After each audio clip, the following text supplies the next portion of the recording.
خبره درته کوم او هغه دا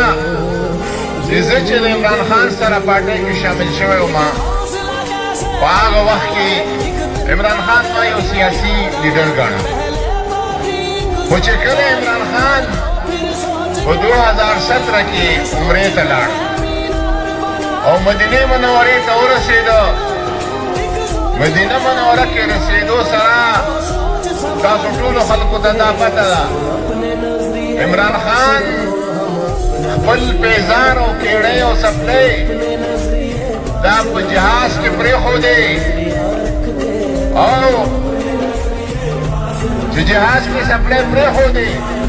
د مدینې منورې په ځمکه باندې کوزېده خیب لخپې بغیر د پیزار او د سپلۍ نه د مدینې منورې د جانان په وطن کې کوز وو ما خان صاحب ته وی چې مخکې خو مو یو سیاسي ګڼلې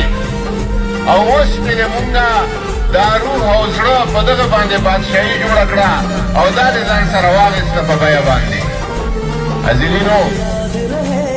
ما عرب میډیا زه ډېره فالو کوم د عرب ځوانانو دا تصویر مې لګولی د عمران خان چې خیب لخپې کیمرې ورته لګېدلې دي انټرنیشنل میډیا ټوله لګېدلې ده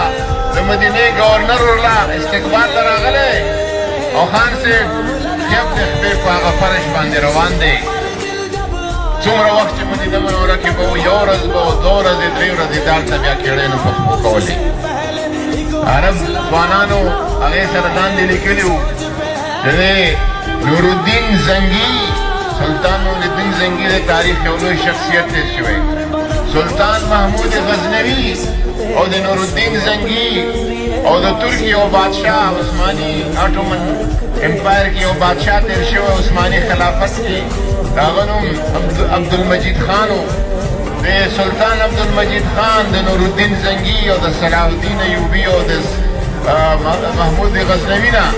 بس دا هغه حکمران دی چې د مدینې منورې په احترام کې خیب لخپې راکو شوی دی